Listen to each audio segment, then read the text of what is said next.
आर्थिक क्षेत्र, आपने जेब नहीं परमेश्वर के घर को बंद किया है। एक बार और बोलूं, आपने जेब नहीं परमेश्वर के घर को बंद किया है।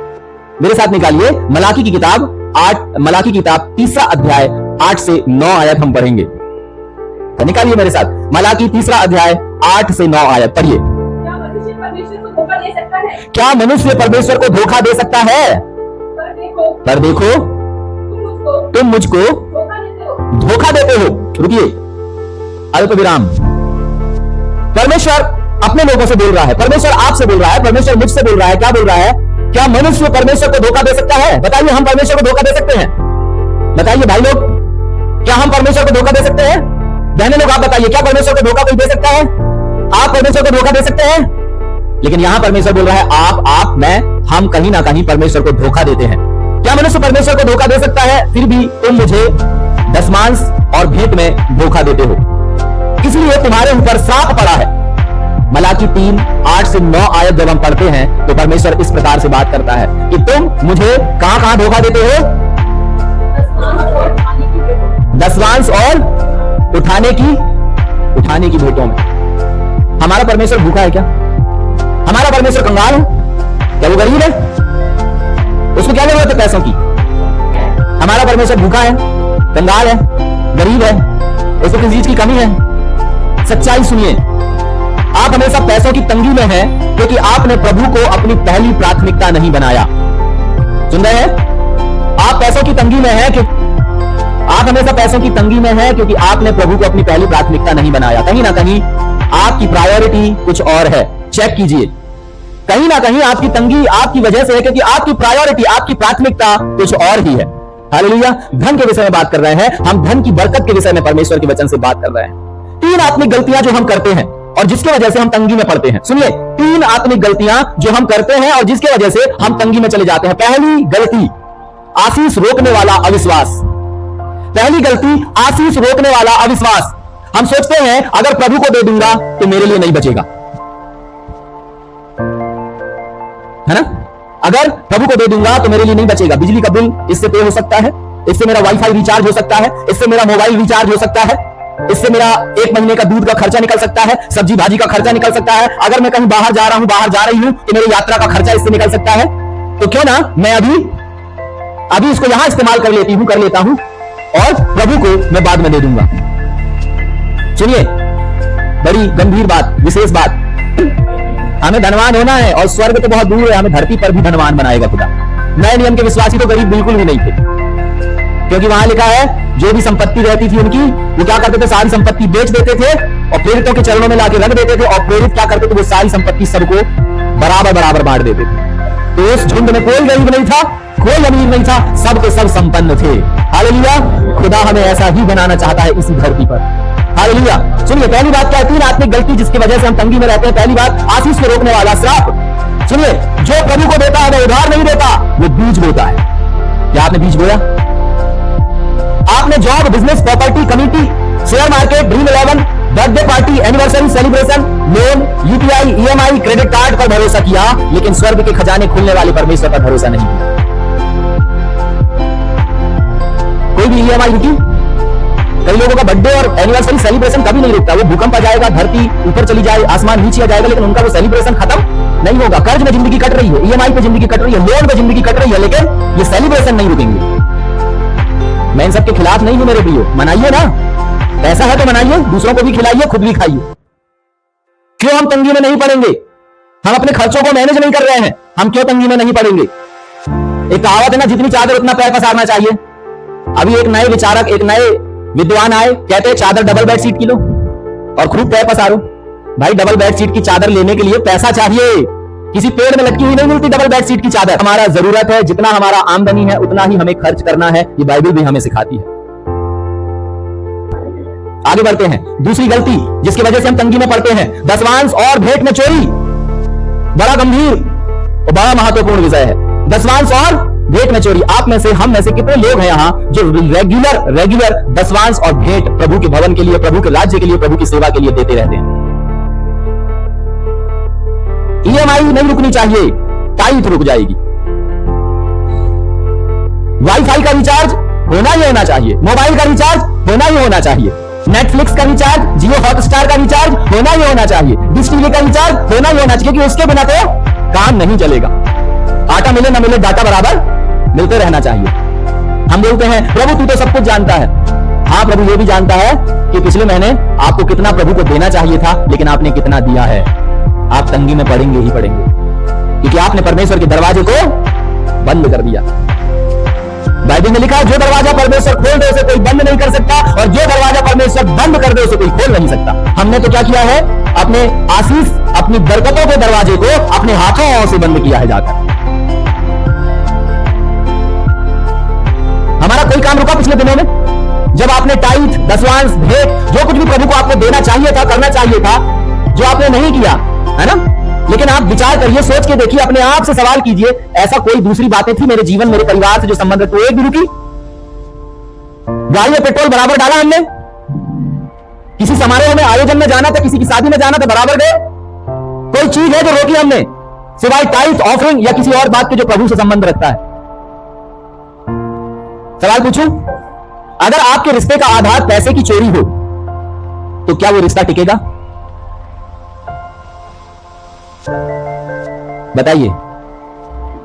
अगर आपके रिश्ते का आधार पैसों की चोरी हो, तो क्या वो रिश्ता टिकेगा? बताइए। आपके बॉस को पता चल जाए कि मेरा स्टाफ चोरी करता है, आपका बॉस आप पर एतबार करेगा? हेलो, सुने? अगर हम परमेश्वर के पैसों को चोरी कर रहे हैं, लगातार लूट रहे हैं उसे, क्या हमारा परमेश्वर के साथ का रिश्ता टिकेगा? जब वो रिश्ता नहीं टिक सकता, तो फिर हम परमेश्वर से उम्मीद कैसे कर सकते हैं? तीसरा पॉइंट, तीसरी आत्मिक गलती जिसकी वजह से हम तंगी में हो जाते हैं, पैसे के साथ पाप। तीसरा पॉइंट, पैसे के साथ पाप। कुछ लोग व्यसन में उड़ा रहे हैं। जहां पैसा खर्च नहीं करना चाहिए, जिन खाने पीने की चीजों में पैसा खर्च नहीं करना चाहिए, कुछ लोग उन चीजों में पैसा खर्च कर रहे हैं, और इसकी वजह से वो तंगी में पड़ रहे हैं। कुछ लोग अपने धन को कहां खर्च कर रहे हैं? हेलो, बेकार की व्यसन में उड़ा रहे हैं। दूसरा, कुछ लोग दुनिया के दिखावे में खर्च कर रहे हैं। कुछ लोग क्या कर रहे हैं? दुनिया के दिखावे में, बहनों में ज्यादा होता है, हर दिन नेल पेंट का सेट बदल जाता है। सादगी। बहने ये बताइए, आपका हर महीने का कॉस्मेटिक खर्च कितना है? इस थोबड़े पे कितना आप खर्च करते हैं? ये थोबड़ा एक दिन पूरे कीड़े घूमेंगे इसमें, मालूम है आपको? नाक से घुसेंगे कीड़े तो आंख से निकलेंगे, आंख से घुसेंगे तो कान से निकलेंगे। ऐसे कीड़े तो मरेंगे ही नहीं। गलत नहीं है, मैं नहीं बोल रहा, बिल्कुल गलत है, लेकिन दिखावे के लिए अगर आप कर रहे हैं तो वो गलत है मेरे प्रियो। अगर आपके पास घर नहीं है, तो आपके अंदर, हमारे अंदर ये हो कि मेरे पास एक खुद का घर, खुद की छत हो जाए। कुछ लोग खुद की मूर्तियों की पूजा में पैसा बहा रहे हैं। हम तो मूर्तियों की पूजा करते ही नहीं है। करते हैं कौन सी मूर्तियां? फैशन की मूर्ति, मोबाइल की मूर्ति, और स्टेटस मैनेज करने वाली मूर्ति। फैशन में पैसा खर्च नहीं करते हम लोग, स्टेटस मैनेज करते हैं हम लोग। करते हैं आप लोग स्टेटस मैनेज करते हैं? हेलो, काहे करते हैं? काहे का स्टेटस, जब जिंदगी ईएमआई पे चल रही है? तो बात कड़वी है पर सच्ची है मेरे प्रिय। नीति वचन 3 का 9 पढ़िए जल्दी से। यहाँ पे क्या लिखा है? नीति वचन 3 का 9 में ऐसे लिखा है कि अपनी संपत्ति की सारी पहली उपज, हालेलुया हालेलुया, अपनी संपत्ति की सारी पहली उपज देकर यहोवा की प्रतिष्ठा करना। क्यों करना? जरूरी है करना। ऐसा नहीं करेंगे तो क्या हो जाएगा? आगे लिखा है, क्योंकि ऐसा करने से और तेरे खत्ते भरे पूरे रहेंगे। हालेलुया। आज तो हमारे खत्ते ऐसे हैं कि हम ऐसे खुरच के निकालेंगे तो भी नहीं निकलेगा। सही कह रहे हैं, हमारे खत्ते तो खुरचने से भी कुछ नहीं निकलेगा, ऐसे हमारे खत्ते आज। लेकिन यहां खुदा का कलाम कहता है, तेरे खत्ते भरे पूरे रहेंगे। Hallelujah hallelujah. समझ रहे हैं मेरे प्रियो? क्या करेंगे? लेकिन यहोवा को अपनी सारी पहली उपज दे देकर सारी पहली उपज दे। पहली उपज का मतलब क्या है? वही बताया था मैंने, पहला पॉइंट, कि हमारे धन में हम प्राथमिकता किसको देते हैं। हमारे पास जैसी सैलरी आती, हमारी कमाई आती, सबसे पहला काम हम क्या करते हैं? पहला काम है परमेश्वर के लिए आप किस मनसा से और कितना निकालते हैं, वो है पहला काम। मैं आपसे पूछूं, क्या आप टाइप गिवर मसीही हैं? क्या आप नियमित टाइप गिवर मसीही हैं? दोनों में अंतर है। कई लोग खुश हो जाते हैं तो दे देते हैं। परमेश्वर ऐसा नहीं चाहता। हालेलुया। परमेश्वर चाहता है हम खुशी से जो प्रभु का है वो प्रभु को दें और जो कैसर का है वह कैसर को दें। आमीन, आमीन, हालेलुया। अब जब हम ये 3 गलतियां करते हैं, कौन कौन सी गलती? पहली गलती आशीष को रोकने वाला अविश्वास, दशवांश और भेंट में चोरी और पैसे के साथ पाप। ये 3 गलतियां हम करते हैं तो उसका परिणाम क्या होता है? सुनिए इसके परिणाम और उसके बाद उसका समाधान बता के मैं खत्म करूंगा। इसके परिणाम ये होते हैं, प्रार्थना सुनाई नहीं देती क्योंकि दिल में लालच है। अब आप बोलेंगे लालच नहीं है। अगर आपके दिल में अंदर लालच नहीं है तो आप ईमानदारी से जो प्रभु का है, क्या वो प्रभु को देते हैं? क्या आप प्रभु को प्राथमिकता देते हैं? ईएमआई नहीं दूंगा, ये नहीं दूंगा, वो नहीं दूंगा, लेकिन पहले मैं खुदा का जो है खुदा को दूंगा। क्या इस भावना आपके अंदर है? नहीं है तो कहीं ना कहीं आपके हृदय में, आपके दिल में लालच है। प्रार्थना नहीं सुनाई देती क्योंकि दिल में लालच है। दूसरा, घरेलू कलेश क्योंकि आर्थिक बोझ बढ़ रहा है। तीसरा, आत्मिक ठंडापन। ये परिणाम बता रहा हूं मैं, रिजल्ट क्या आता है, कॉन्सिक्वेंसेस क्या आते हैं, परिणाम जब हम इन प्रकार की गलतियों को धन के साथ हम जब इस प्रकार की बातें करते हैं। पहला क्या होता है, आपकी प्रार्थना को खुदा सुनेगा नहीं क्योंकि दिल साफ नहीं है आपका। आप जरूर सोच रहे हैं अपने अंदर कि मैं तो सही हूं, मैं तो बिल्कुल ठीक हूं। नीति वचन में लिखा है मनुष्य को अपना चाल चलन ठीक लगता है लेकिन यहोवा मन को जांचता है। पहला परिणाम क्या होता है, प्रार्थना सुनाई नहीं देती। दूसरा क्या होता है, घर में लड़ाई शुरू हो जाती है, धन की पूर्ति नहीं हो पा रही, पालन पोषण सही से नहीं हो पा रहा, गुजारा सही से नहीं हो पा रहा, तो क्या हो रहा है, फिर घर में कलेश होना शुरू किया। क्यों? ये कलेश क्यों हो रहा है? क्योंकि आर्थिक बोझ बढ़ता जा रहा है, फाइनेंशियल जो स्ट्रगल है वो बढ़ता जा रहा है। तीसरा, आत्मिक ठंडापन, क्योंकि जब प्रभु को नहीं देते तो आत्मा पर जंग लग जाती है, आत्मिक ठंडापन। और चौथा, बहुत ही दर्दनाक, बहुत ही भयानक और बहुत ही बेकार चीज है। चौथा परिणाम, जीवन भर आप आर्थिक तंगी में बने रहते हैं। जीवन भर आप आर्थिक तंगी में बने रहते हैं। क्यों? सुनिए, क्योंकि स्वर्ग का दरवाजा बंद हो गया है। समाधान सुनना चाहेंगे? पहली बात, आत्मिक समाधान। पहली बात, अपने दिल से पैसे का लालच निकालो और विश्वास से देना शुरू करो। बोलो प्रभु यीशु मसीह की आमीन। बोल सकते हैं? क्या करना है? पहली बात, पहला समाधान क्या है? पहला समाधान, पहला हल क्या है इसका? अपने दिल से, अपने अंदर से पैसे का लालच निकालो और विश्वास से देना शुरू कर दो। कैसे देना है विश्वास से? कैसे देना है विश्वास से मेरे प्रियो? बताइए जल्दी से। जैसे उस बुढ़िया ने अपना 2 दमड़ी प्रभु के राज्य के लिए दे दिया था।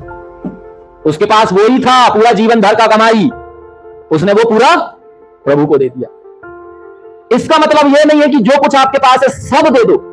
इससे यह सीखते हैं कि जैसे उस बुढ़िया ने विश्वास के साथ दिया, प्रभु चाहता आप भी उसी विश्वास के साथ दें कि खुदा मेरे लिए रास्ता निकालेगा। अगर मैं प्रभु को दे रही हूं तो प्रभु मुझे भूखा रहने नहीं देगा। आमीन। दूसरी बात, हर खर्च से पहले पूछो। बहने लोग जब भी कोई सामान खरीदती है, कपड़ा, कॉस्मेटिक, सोना चांदी, भाई लोग जिन चीजों में खर्च करते हैं, मोबाइल, बाइक या किसी भी चीज में, सबसे पहले प्रभु से पूछो। क्या पूछो? सबसे पहले प्रभु से पूछो कि प्रभु क्या इस खर्च से तुझे आदर मिलता है या नहीं मिलता? जो खर्च मैं कर रहा हूं, क्या इस चीज से प्रभु को आदर मिलेगा या नहीं मिलेगा? ये अपने आप से पूछो।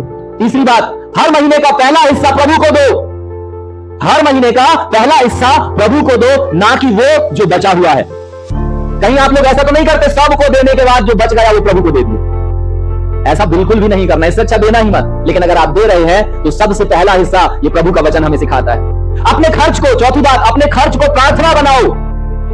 अपने खर्च को कैसे? आपके जितने भी खर्च हैं उनको लिस्ट बनाओ, लिख लो और प्रार्थना करो हर दिन, प्रभु मेरा खर्चा है, प्रभु मेरी जरूरत है, प्रभु मुझे ये चीजें चाहिए। हालेलुया। अगर आपकी जरूरत घर है, अगर आपकी जरूरत गाड़ी है, अगर आपकी जरूरत जॉब है, आप प्रार्थना करिए हर दिन, खुदा से मांगिए। यीशु ने हमें सिखाया ना कि परमेश्वर पिता से प्रार्थना करो, रोज की रोटी हमें दे। अपने खर्च को प्रार्थना बनाओ और देखो कैसे परमेश्वर की आशीषें आपके जीवन में बहने लग जाएंगी। आमीन। आखिरी बात बोलकर मैं समाप्त कर रहा हूं। जिसने प्रभु को पहला स्थान दिया उसे प्रभु ने कभी आखिरी में नहीं रखा। जिसने प्रभु को पहला स्थान दिया, प्रभु ने उसे कभी आखिरी में नहीं रखा। हालेलुया। इन वचनों से परमेश्वर आपको आशीष दे। आइए अपनी आंखों